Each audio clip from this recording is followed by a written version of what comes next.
Today we're not looking at good watches or even great watches. We're looking at the top 10 most perfect watches in the world. If you're looking for a great watch, you can find many of them over at watchfinder.com. If you click the link in the description below, it really helps us out. Thank you. Tom, there comes a point in one's life when time is running out and good and great really no longer suffice. You have to just jump straight to perfect.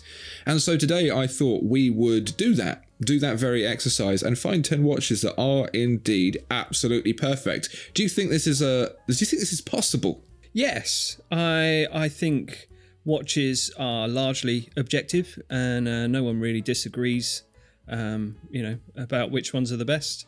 So I think we've selected the most perfect watches, and no one's gonna have anything other to say about it than that. I agree objectively. So why don't we start? Jump in first with our cheapest perfect watch. So this is a perfect cheap watch for £139. Oh, it could only be GShock. Say hello to some serious passion for sports with the G Squad line of GShock watches. So it's, calibrated for the most extreme workouts. So as you can see in the pictures there, extreme workouts such as fighting other homeless people on the beach for a bindle, which I believe is what's going on there. So all your exercise info is recorded by this watch. You've got distance, speed, pace, auto lap timings, calories burned, a step tracker, interval timer, and you can connect it to an app and check your life logs and all the activity history that's been recorded by this watch. So that's pretty cool. It's 46mm in shock-resistant resin case with core guard structure, so really tough, as G-Shocks tend to be.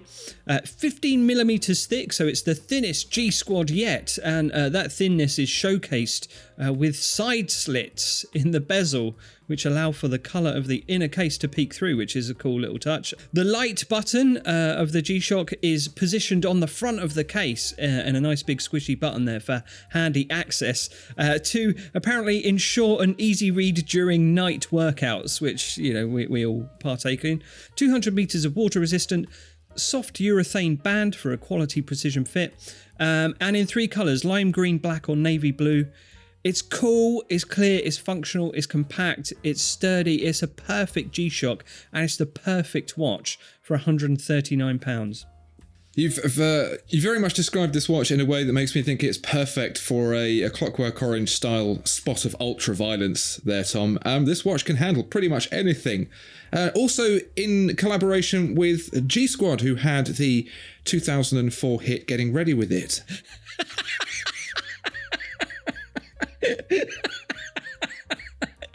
Yeah. Oh, that was great. What happened to those guys? I think most of them are in prison now. I mean, of the 16 of them that there were. Good one. Tom, for our next perfect watch, I'm going old school. And by old school, I mean somewhere between the 1920s and 1930s, when all the watch manufacturers ditched pocket watches, started making wristwatches, and they wanted to determine that these things were incredibly precise. They found favour in the field of battle, where pocket watches really just weren't that convenient for trench warfare. And one way that these manufacturers were able to demonstrate how accurate their watches were was by putting a crosshair on the dial, because that gives you sort of a subconscious feeling of precision and accuracy, dead center, no 360 no scope headshot. That's what they were going for. Yeah. And I think it's a very classy look. It's been replicated since by Patek Philippe, Omega, Laurent Ferrier, many, many others, all watches that come at a very high price point for this very, very clean and what I think is a perfect look. However, Longines, being the cool guys that they are, have decided they're going to package one up into a 38.5mm steel case at the very budget-friendly price of £2,350. What makes this watch so perfect to me is not only the beautiful style, but also my favourite P word, proportions. Sometimes Longines can be a little bit not quite right, I heard a great quote yesterday that describes my feelings of a lot of Longines watches. It was about Adam Driver, and the quote said that Adam Driver looks a little bit like a drawing of Keanu Reeves from memory. And that's how I feel a lot of Longines are, but this one is perfect. This one, they got it absolutely down. It's beautifully slim. The dial is nice and big. The finishes, like the brushing around the chapter ring and then the matte finish in the center, are all absolutely perfect. And for £2,350, I think this is one of the best watches that you can get because it is practically perfect. Lovely. Right, so next, let's talk about the Christopher Ward C1 Bel Canto. So Christopher Ward, they've been doing this thing where they make watches with a really high levels of finishing and, like intricate details and highly polished. The sort of standard that matches high-end Swiss luxury brands, but for a price much lower than, one would expect to pay for such an approach, which is a very audacious thing to do and perhaps lacking a little bit of respect for how the Swiss watch industry usually does things, but they're persisting with it, right? And now recently, they've even started combining that visual quality, that aesthetic with haute horology and high complications. And the Bel Canto was the sort of first time they executed those things together, and it's a bit of a marvel, really. It's a bit of a wonder. So it features the FS01 movement, which is a mechanical movement with a striking hour mechanism, and that in and of itself is a technical feat that is even a challenge for some of the Swiss big boys, but they pulled it off and they presented it so beautifully. So you've got all the components of it visible, kind of floating on this multi-layered dial. It's in 41mm in this light catcher case, TM, which is grade 5 titanium for improved resonance and tone of the chime, and it's just absolutely exquisite. There's various dial colours and strap options, and they start at £3,195, which for a watch of this spec, this quality that's just like dazzles, it's just unheard of, really. Very naughty of Christopher Ward to be doing this, but they're doing it and it's amazing. The most stupid thing about this watch, I was talking to the guys at Christopher Ward, when they limited the original run of blue to 300 pieces, that's because they thought they were going to take 1 year to sell all 300 pieces. How wrong they were. Yeah. It's an incredible watch, and for people who are looking for just like a dash of that very contemporary watchmaking at a price that is too cheap to buy a Black Bay for. Yeah. This is the only choice. Never mind it being the perfect out of a selection of choices, it's basically the only choice. It's ridiculous. Tom, imagine if there were a watch that could look great on both the wrists of Oliver Twist and Fraser Crane. Yes, I'm not talking about the latest series, which is utter crap. I'm talking about the Cartier Tank Must. The most elegant watch ever to be designed from the mind of a man at war. This is based on the bird's eye view of a tank. If you see those two case sides, they look very much like the tracks, and then the top, you've got the hands, two artillery guns pointing out, mowing down the enemy as it trundles through the mud. But very beautiful and exquisite. Louis Cartier spent some time during World War I in a Renault tank, I believe. Heaven forbid such unreliability could ever be combined with such need to survive. In this case, though, the net result was one of the most beautiful watches to ever be made, and it somehow manages to bridge the gap between being absolutely exquisite but also not pretentious. It's kind of simple too, just a very simple white dial with printed markers, a pair of blue hands, the blue cabochon sapphire in the crown, and a very, very simple case. So you can imagine you can wear this watch dressed as a hobo, and it would still kind of work, but you can also dress it in top and tails, and it will still absolutely work. It is like the chameleon of watches. Find me an outfit that this watch doesn't work with, and I'll call you a liar. What's also great about it is 33.7 precisely by 25.5 millimeters across and 6.6 millimeters thick. It just wears so very comfortably. Yes, it's only 30 meter water resistance, and yes, this one is in quartz in particular, but that means it's £3,300, which isn't a huge amount of money for such a prestigious name and such a high quality watch that for most people would be right up there with the best of them. So combine all of those things together, very well priced. Incredible history and name, beautiful quality, and the the wearability of it, and I think this is one of the most perfect watches in the entire world.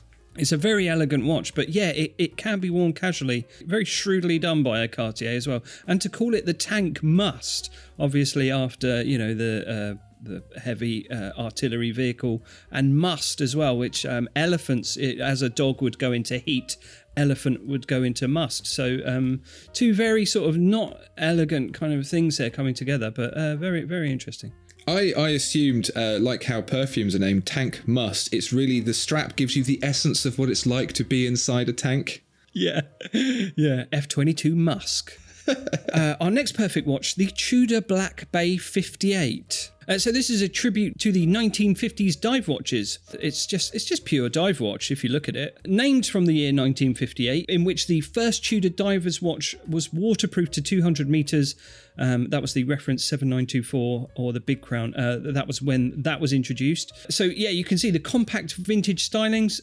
So it's designed for slim wrists in 39mm steel case with polished and satin finish. It's got the in-house self-winding caliber MT5402, which is COSC certified, which is a must, an elephant in must for divers. 70 hours of power reserve. The famous Tudor riveted steel bracelet. Just a beautiful vintage diver. No frills really. It just is for £3,350. It's so much watch for the money. It's such good quality.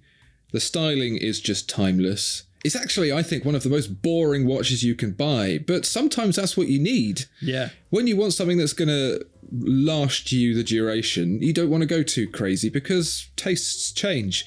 Style changes, but this has none of those things. So it just kind of sits there as an undercurrent, unmoving, completely steady.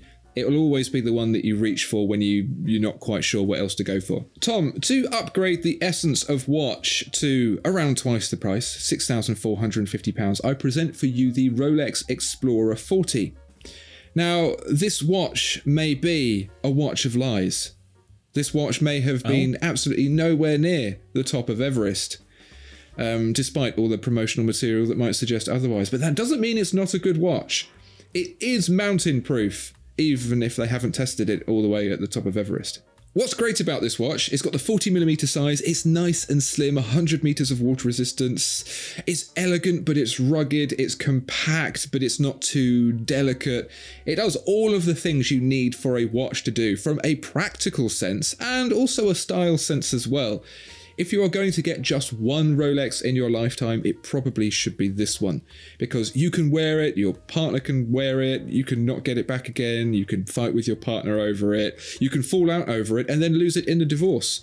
So it really will be there for every step of your life. This is all the watch you could ever need. Anything else is merely frippery, Tom. Yeah, I mean, this is also in danger of being boring, but the 3, 6 and 9 on the dial just elevate it into moderately interesting in appearance. Yeah, again, like every Rolex in the catalogue, it's just classic Rolex, isn't it? Yeah, this one is just as classic, if not as classic, as some of the other classic Rolexes. Classic! Which is textbook. Textbook Rolex. Moving on then to an iconic watch from IWC. This is the Portuguesa Chrono. So this is one of IWC's oldest models, developed in the 30s. So it was built for two Portuguese merchants who wanted a large wristwatch with the precision of a marine chronometer pocket watch, which were the style of the time. So it launched in 1939, and now here it is, still looking great, still not loving police. No, that's something else. So it's 41mm in steel, crisp, legible dial, those beautifully blued hands and numerals there, the chronograph function with the small second hands, that pocket watch style railway track chapter ring around the outside of the dial, still intact there. It's got the beautiful 69355 caliber visible in the back. It's just timeless style. It's beautifully elegant, functional, readable, legible. It's tall watch, but it's also just effortlessly stylish at the same time. And it's £7,600 for a piece of IWC history. Tom, you know when you see someone on the street and they're so good looking, it makes you like angry. Yeah. I get that when I watch K-dramas. This watch does that. I look at it and it's just so good looking. It actually makes me a little bit angry that a watchmaker, especially a watchmaker like IWC, where all of its other watches are very utilitarian. They're like, looks, we're not about looks. Yeah. We're about function. Oh yeah, here's the most beautiful watch you've ever seen as well. Ain't no thing. It's annoying how they just did that. But they did. Yeah. And if you benchmark that against other chronograph watches of this quality and caliber, the price actually comes in pretty competitive too. Nice. Tom, picture, if you will, the frozen vista of Lake Suwa in Japan. The beautiful rifts of ice as they creak and crack and move against one another. And then lay that out in all its infinite beauty into a watch dial. And you would have the Grand Seiko Omi Watari SBGY 007. This to me is the essence of perfection. 38.5 millimeters. Now I say 39 millimeters is scientifically accurate perfect size, but I was rounding it up. It is 38.5 millimeters, which this is. This has got a level of quality and finish that I would call laser crisp. That's not potato cooked into a crunchy snack with a laser. That's just the sharpness, the brightness, the sheer perfection of the thing to the defined degree of a laser. That's what you get here. Front and back with the caliber 9R31, 3-day power reserve, spring drive for that really, really smooth second hand. Yes, they put the power reserve on the back as well to leave that dial up front looking absolutely beautiful. It goes from silver to powder blue, £7,800, which for this level of quality is pretty reasonable. And you know, what demonstrates how perfectly beautiful this watch is that it's based on a lake called Lake Suwa. As in, you know, where poo goes. And you don't notice, you go, oh, Lake Suwa, that sounds beautiful, because you look at this watch and you can only think of beauty. I think you're saying it wrong, but yeah. But that said, the story, the inspiration, and that lake that freezes over. So apparently most years when it freezes over, a long ridge appears in the ice from one side of the lake to the other. And tradition has it that is the Omiwatari, and that's where the gods walk out over the ice. There is no other watch brand that would have that kind of inspiration for their dial, is there? No. It's like, usually it's just like, we made one in the 50s and it survived a car crash. It's like, it's beautiful, it's poetry, it's art, and that's what watchmaking should be about, and I love it.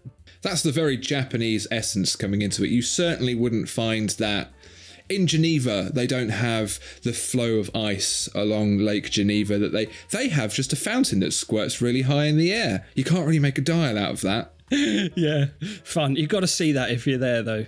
If you've got 10 minutes to kill before your cab arrives, go and see that big fountain. Moving on next, here's your big boy. This is the Patek Philippe Calatrava 6007G. So something a little less traditional and more hip from Patek Philippe. And dare I say it, perhaps even a little bit sporty. So only in appearance, mind you, because in actuality, this is a polished white gold watch. So the sportiness is just reserved for the dial. So you get a very graphical looking dial. With embossed guilloche stamp there in a carbon weave pattern and concentric circles all over the dial with pops of colour of the three colours, red, yellow and blue. You get pops of colour on the stitching of the embossed carbon motif strap as well. It's a casual kind of fun offering from Patek to expand the Calatrava catalogue there. It's got the self-winding caliber 26-330 SC in there, the famous 26-330 SC caliber, with the Spiromax balance spring in there, which is fun. So really cool, really nice watch from Patek here. So for £30,480. So yeah, getting up there, but it's a Patek Philippe and it's fun.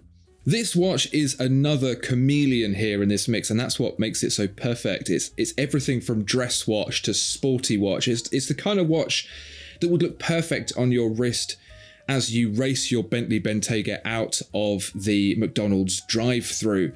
It covers every single base, and that's why it's so incredibly popular too, especially in the red, because as everyone knows, red is the best colour. You sure it's not the blue?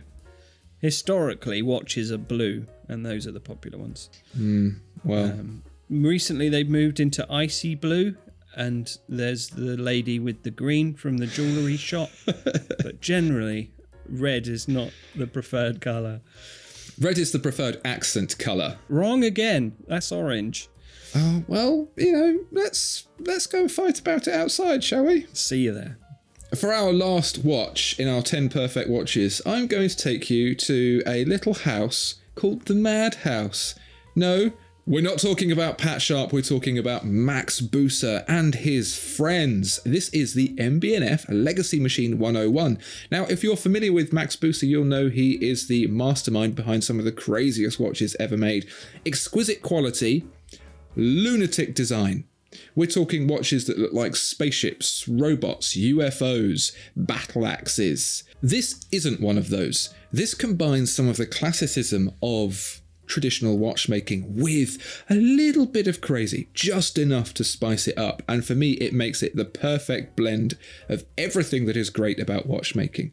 So if we start from the back of this 40mm watch, you will see what almost looks like a pocket watch movement. This could have come out the back of a Patek Philippe pocket watch from the early 1930s. It is beautifully finished, is beautifully rendered by Kari Voutilainen, who is one of the greatest watchmakers in the world today. But flip it around and you see the complete opposite of traditional. You see very, very contemporary. Yes, you have some enameled subdials with heat blued hands, but they are floating over a beautifully sunburst and very, very colourful, if you choose it, dial. But what really grabs your attention is the UFO-like balance wheel hovering up and over the dial, suspended by those two incredibly highly polished arms, looking very much like a sculpture from the 1960s World Fair. Combine that all together and you also have this big domed sapphire crystal that reaches up and over, perfect for taking out any doorways near you. But to me, this is just, I can't think of a watch that combines quality, skill, tradition, and imagination any better than this one watch. You might think this watch is hundreds of thousands of pounds. It's not a cheap watch, but it's around 50,000-60,000 pounds, which, I don't know. I don't have that kind of money, but it doesn't sound too bad. No, that's a lot. That is a lot. It is a lot, isn't it? It's beautiful, though. I mean, it is amazing. Do Maximilian Buser and friends, do they walk in a line like Reservoir Dogs every time they make a watch? Because I would imagine that they would have done that after they put this one out, because it's a doozy, isn't it? I believe they do. I believe they do. You're getting your money's worth out of that, and if I had one of these LM101s, I'd get my money's worth out of it too. Unfortunately, that's very unlikely, but for all of you people who can afford one, it is the perfect watch. What is the perfect watch that you have seen? Let us know down in the comments below. And please do like and subscribe. And if you want to help the channel, click the watchfinder.com link in the description below. Thank you so much for watching. Goodbye.